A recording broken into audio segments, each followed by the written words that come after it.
Water slaps against tile as the gaunt woman runs, slipping, dragging a stranger's bag.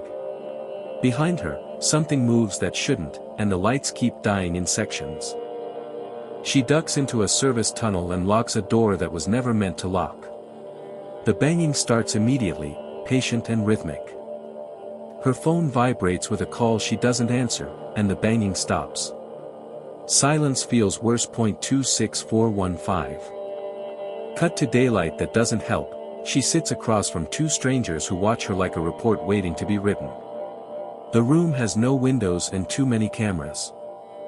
The thin woman with wire-rimmed glasses slides a folder forward, and the heavy-set man with a cane doesn't blink. They ask where she's been, not why she's bleeding. She says the bag isn't hers and that she didn't steal anything. The man with the cane writes a single word and underlines it twice. They release her with a paper bracelet and a warning that sounds rehearsed. Outside, her car is gone. She walks to a neon-lit convenience store and buys coffee strong enough to hurt. The clerk watches her hands instead of her face. On a corkboard, a missing person flyer peels at the corner, showing the shaved-headed man with a facial scar. She takes it down and folds it without looking. She drives until the road ends at a riverside motel that should be closed. A key waits in the office like it was expecting her. Inside, the room smells of bleach and old smoke, and the bag is heavier than it should be. She doesn't open it. She tapes the curtains shut and sets alarms on two different phones. Sleep tries to take her anyway. A drip becomes a footstep in her head, and she sits up. The room is different by inches. In the bathroom mirror, someone stands behind her for half a second and is gone. She doesn't scream because she's done that before. She leaves the motel before dawn and drives to a closed public swimming hall with a padlocked gate. The padlock is open. Inside, the pool is empty and echoes like it's full. The tall man with hollow cheeks waits at the deep end, hands in his pockets. He says he can't keep doing this and slides a ring across the tiles.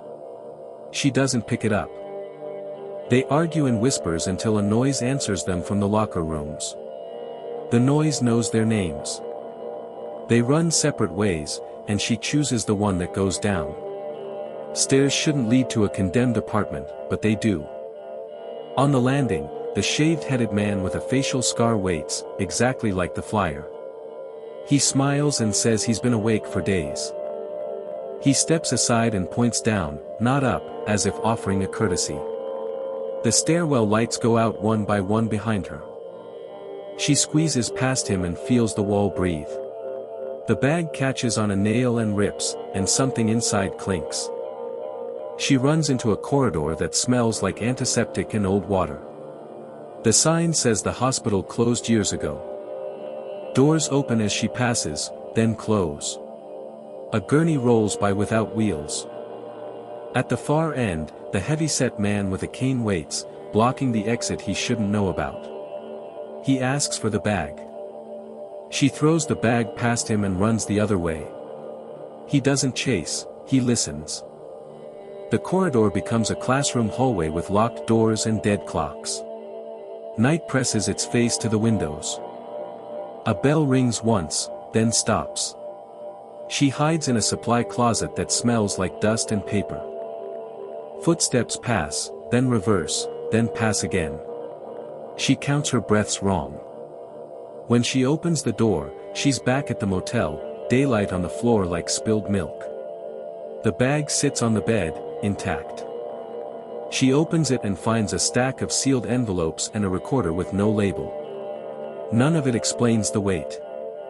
The recorder plays a voice she recognizes but can't place, describing places she's already been. It stops mid-sentence. Outside, the shaved-headed man with a facial scar sits in her car and waits. The engine isn't running. She goes out the back and reaches the river, then the river becomes a highway. A rest stop sign flickers like a warning. The thin woman with wire-rimmed glasses waits at a picnic table and offers a paper cup. The cup is empty. She says this only works if everyone stays awake. Then she leaves without taking the cup. The recorder turns on by itself in her pocket and plays a countdown that skips numbers. She throws it, and it comes back. She runs until the pumps become pillars and the rest stop becomes a warehouse. Dust hangs like fog. Between crates, the tall man with hollow cheeks works on an engine that isn't there. He doesn't look up. He says the envelopes are instructions written after the fact. He says she already followed 3. She opens one envelope and finds a map of the subway she was in before she ran. The paper is wet. The lights go out, and water starts where there shouldn't be water. The warehouse echoes like a station. The heavy-set man with a cane appears on the opposite platform and taps once. The sound travels too far. She boards a train that isn't there and ends up in a classroom that shouldn't be open. Chairs are stacked like barricades. On the board, a list of names is written, and hers is already crossed out. The chalk keeps moving. She erases it and the room tilts, becoming a stairwell again. The shaved-headed man with a facial scar is closer now. He says the bag keeps people where they are. He asks her to keep carrying it. She pushes past and drops into a corridor that smells clean again. The hospital sign hums like a lullaby. The thin woman with wire-rimmed glasses stands by a door marked exit and blocks it with a chair. She says it's not time. A gurney rolls between them carrying nothing and everything. The recorder's countdown reaches a number that repeats. She runs and the corridor becomes the convenience store, empty and bright. The missing flyer is back on the board. She pins the envelopes over the flyer and the lights dim. The clerk isn't there, but the register opens. Coins spill and roll toward the door like they know a slope. She follows them into rain. The tall man with hollow cheeks waits by her car and hands her the ring back. He says it fits the bag. She threads the ring through the zipper and the bag stops leaking. The recorder stops talking. For a moment, the world holds still like it's waiting for permission. Then the water sound returns. The heavy-set man with a cane steps onto her platform and nods once, as if something is finally correct. He points down the tunnel. She walks and the tunnel becomes the pool again, empty and echoing. The ring falls off the bag without a sound.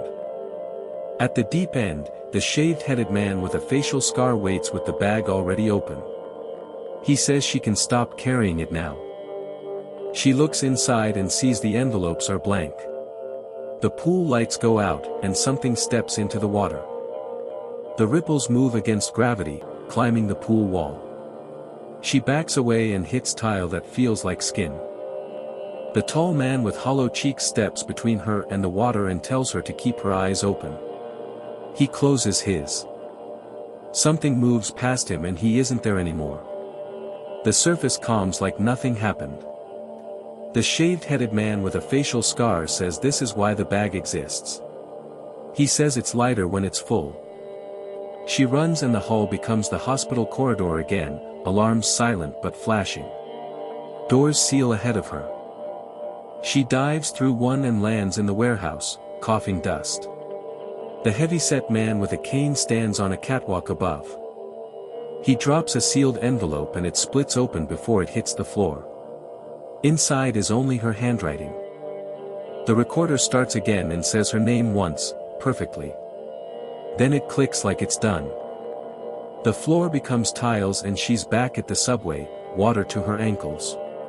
Trains breathe in the tunnels. Across the tracks, the thin woman with wire-rimmed glasses writes on the wall and erases it with her sleeve. She says it's almost enough. The water rises and carries the duffel away from her. The shaved-headed man with a facial scar steps into it without splashing. He lifts the bag and sets it on the platform, lighter than before. He asks her to remember who went in. She can't name anyone without lying. The tunnel answers by breathing closer. She runs into daylight that becomes the rest stop, rain on hot asphalt.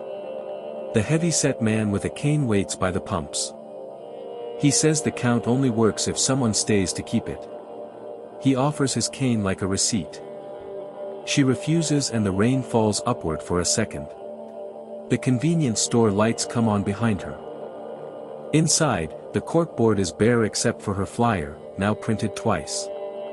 The register rings without opening. She tears the flyers down and the store becomes the school hallway again. Lockers hum like insects. At the end, the pool door stands open where it shouldn't. Chlorine smells like metal. The water is back, higher, and the tall man with hollow cheeks is not. The bag waits at the deep end. She opens it and finds a watch still ticking. It isn't hers. The thin woman with wire-rimmed glasses appears in the bleachers and says one more. She points at the water. The shaved-headed man with a facial scar steps out of a door marked exit that leads to tiles. He looks tired. He says he was supposed to be the last and that she took his place. He drops the ring at her feet. The heavy-set man with a cane appears in the reflection of the water, not on the deck. He nods. She understands and doesn't argue. The recorder is quiet like it's listening. She threads the ring through the zipper again and closes the bag. The water stops rising. The thin woman with wire-rimmed glasses writes something in the air and it stays there, unreadable. Then she's gone. The shaved-headed man with a facial scar opens the exit door again and light spills in like dust. He doesn't cross it. She carries the bag past him and the hall becomes the stairwell. The steps are dry. At the top, the hospital corridor waits, clean and bright. A door marked exit is actually a door. She opens it and sunlight doesn't change its mind. The world stays where it should be. Her car is there, unlocked, and empty. The recorder is gone. She drives until the river is just a river and the motel is just a building. The sign is off. In the room, she puts the bag under the bed and doesn't check it. She sets one alarm. She lies down and keeps her eyes open until they close anyway. The room stays the same. Morning comes without negotiation. The bag is heavier. She carries it to the car and the river sounds like traffic. No one is waiting. On the road, she passes a bus stop where a man with a cane should be, but isn't. The road keeps going. She doesn't look in the mirror anymore. The bag rests like a promise she can keep.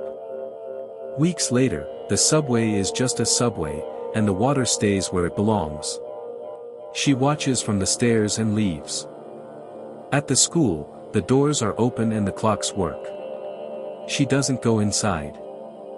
She stops at the convenience store and the corkboard is full of ordinary paper. No flyers. At the rest stop, she drinks coffee and it tastes like coffee. She leaves a ring in the tip jar.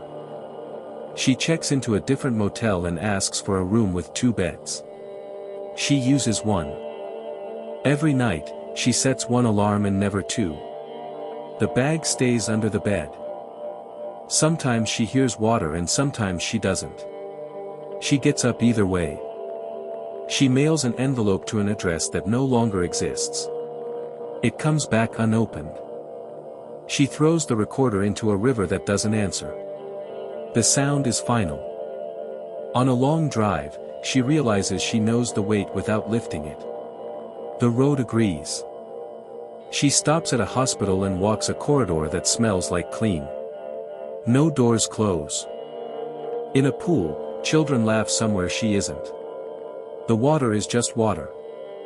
She visits the stairwell and it is only stairs. She climbs them once. At the warehouse, dust stays dust. She doesn't look up. One night, the bag feels lighter, and she doesn't celebrate. She sleeps anyway. Morning comes and nothing has moved. She makes the bed. She opens the bag and finds only the watch, stopped. She leaves it there. She drives at dawn and doesn't check the mirror. The sky stays where it is. The road becomes a road and keeps its promise. She keeps hers. She doesn't carry anyone anymore. She carries the bag, and that is enough.